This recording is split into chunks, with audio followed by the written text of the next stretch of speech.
Stories, Fables, Ghostly Tales.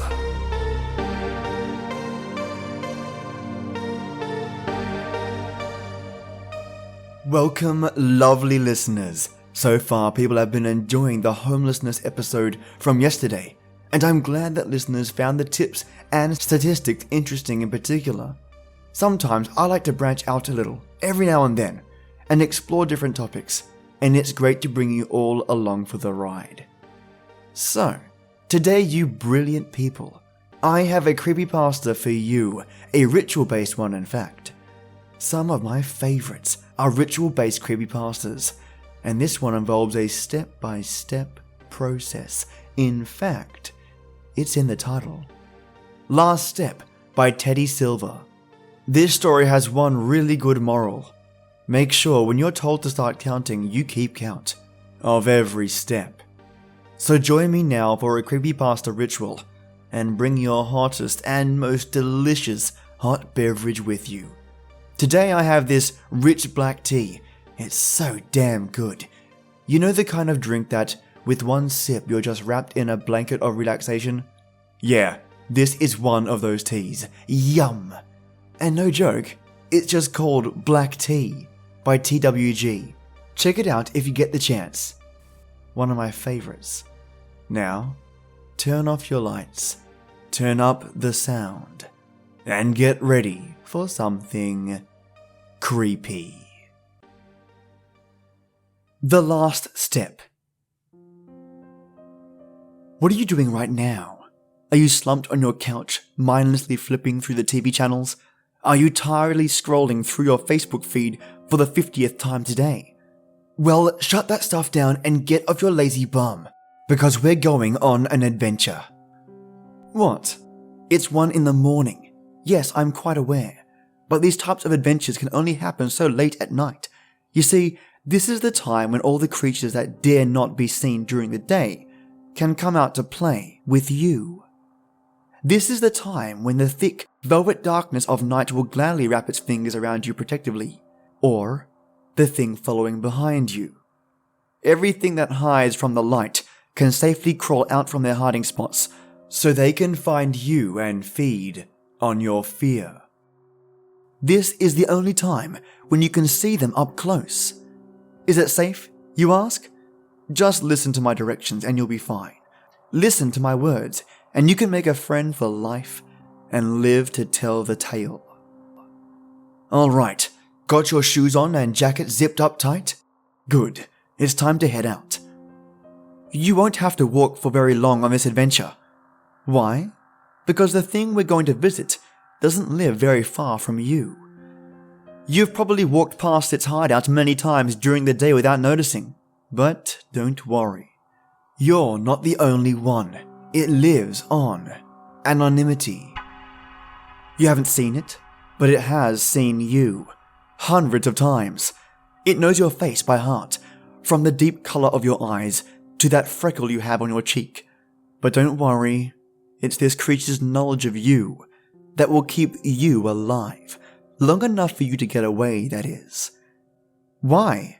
You sure ask a lot of questions, but I'll tell you.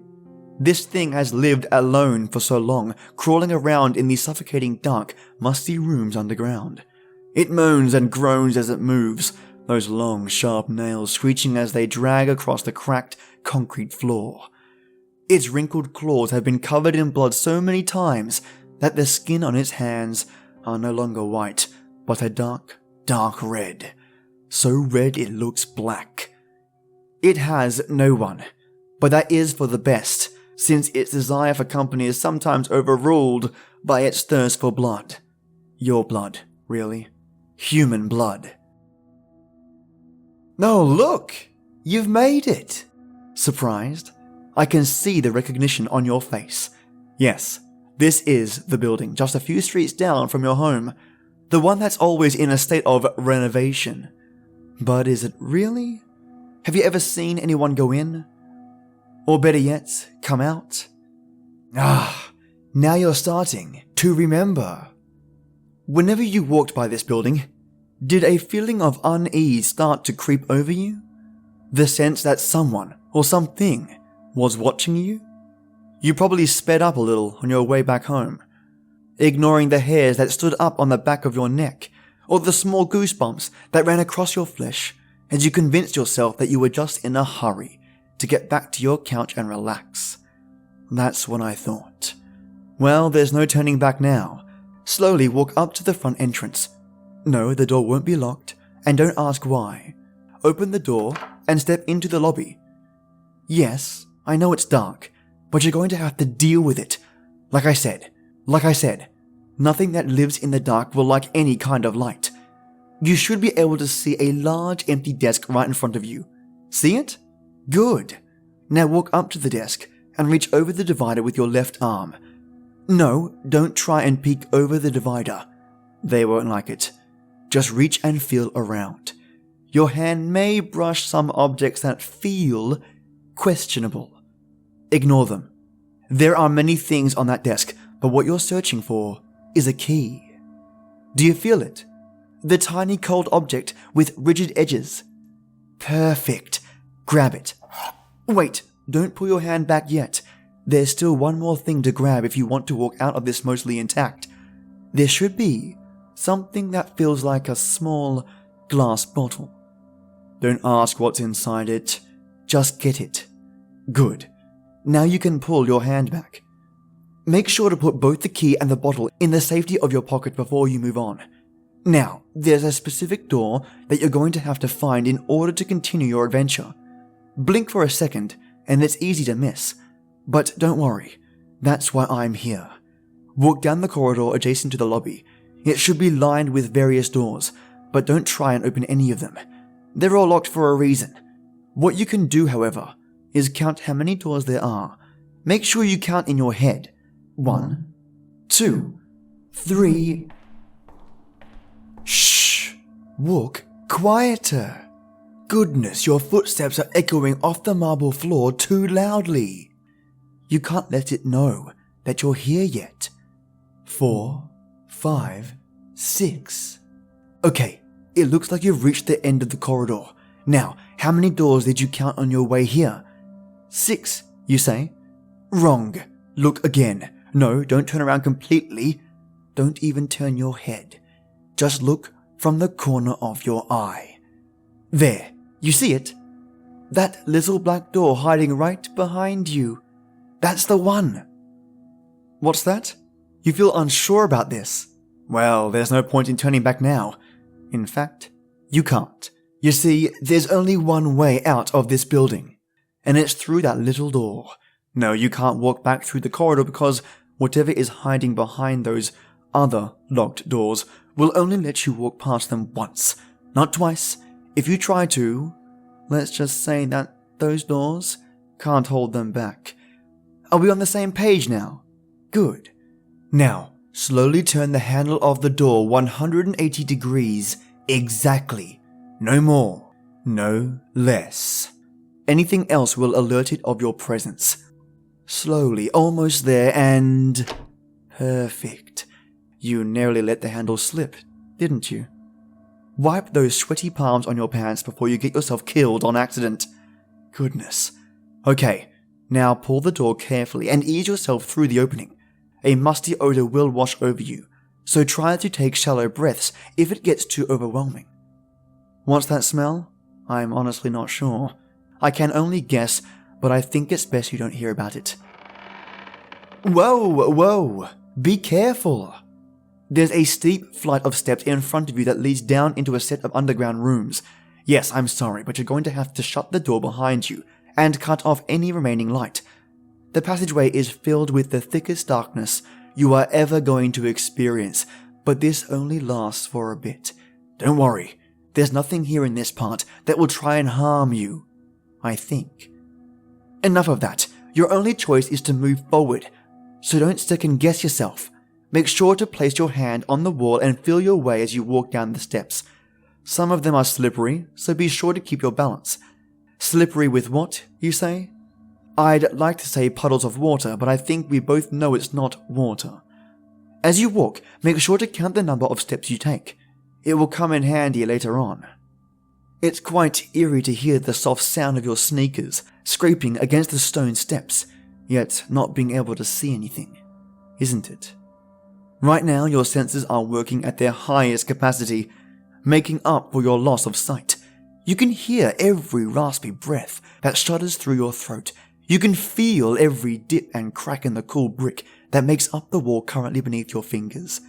You can literally taste the air. It has a metallic tang mixed with the stench of rotting trash that makes you want to desperately gag. What numbers are you on?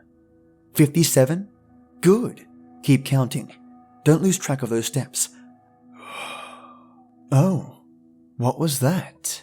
You feel something breathing on your neck? Warm, moist air brushing across your back? That's because there is. No, don't react. Don't stop walking. Yes, I did say that nothing would harm you.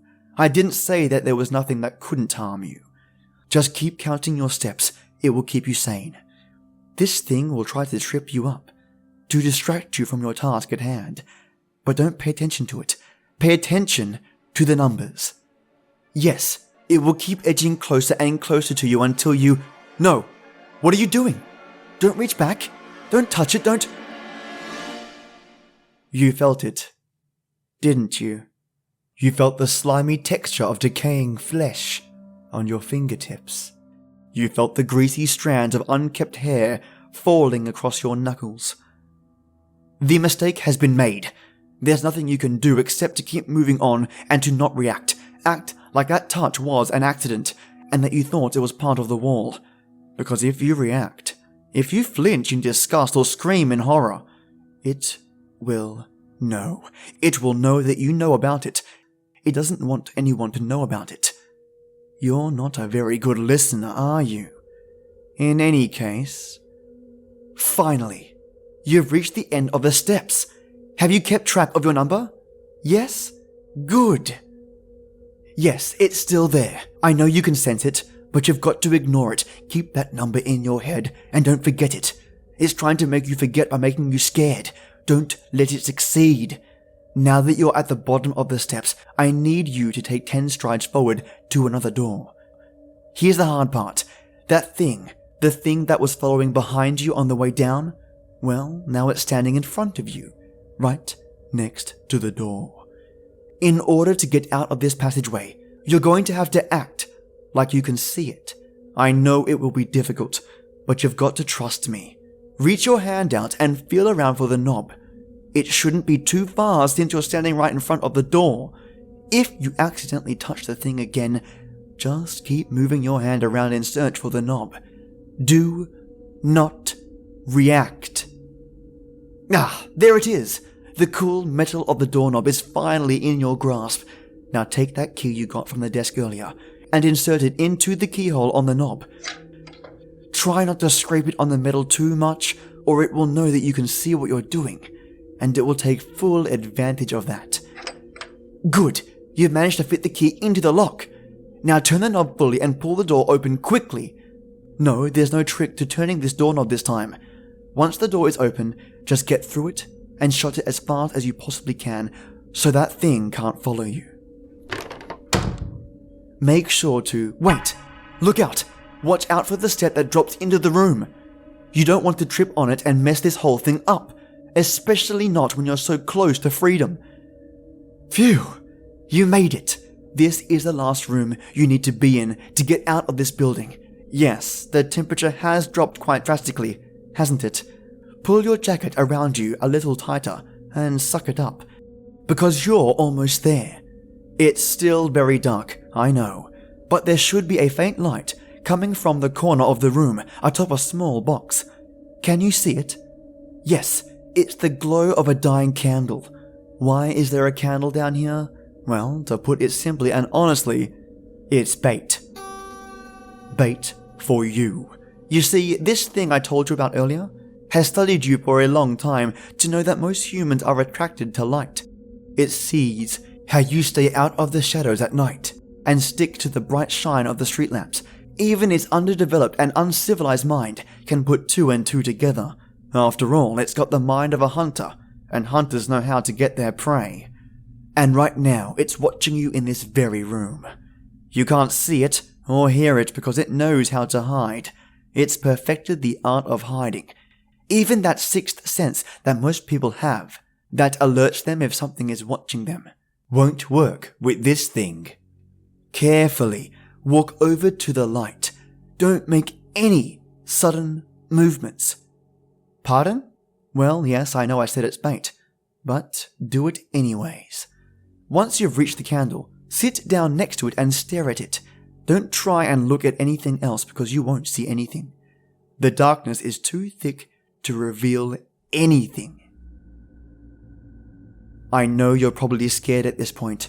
You can feel your heart beating rapidly, desperately trying to burst out of your chest with anxiety. Adrenaline is coursing through your veins at 100 miles an hour, warming your muscles up and keeping your mind sharp. Your brain is ready to make the split-second decision of fight or flight.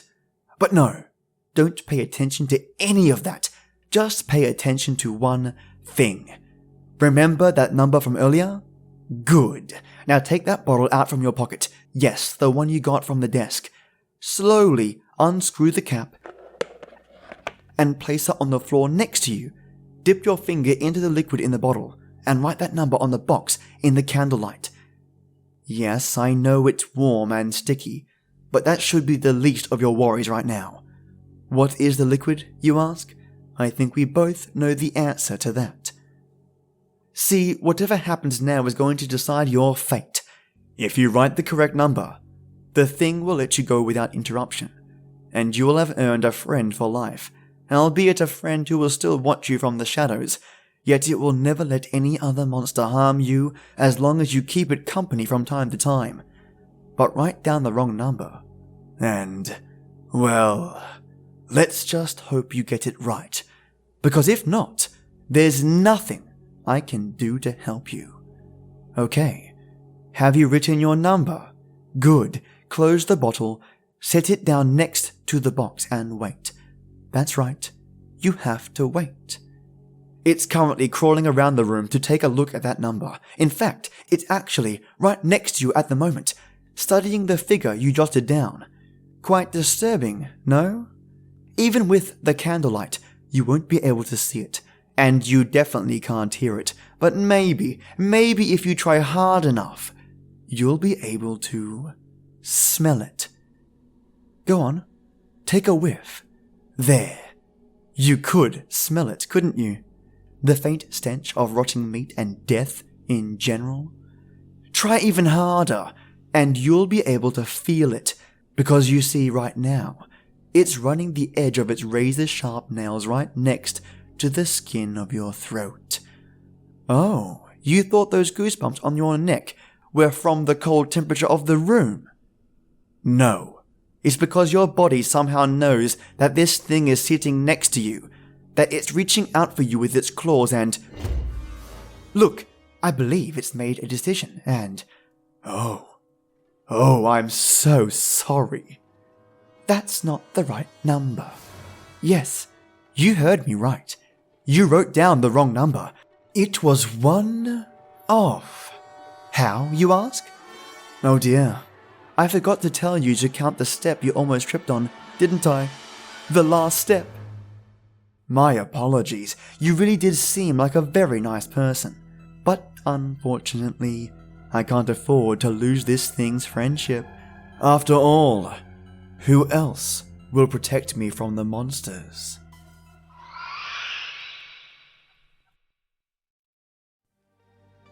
Like I said at the beginning of the episode, always count every step. I hope you enjoyed this story. It has this interesting and unique attitude, a little tongue-in-cheek that in some stories could threaten the mood of the narration, but I think it actually holds together really well in this one. I often read stories that talk directly to the reader or audience, and sometimes I don't like being told to think something, especially when it's about a character or a scenario. I'll give you an example. Lucy and Brian were best of friends, and look at them, they're just gorgeous.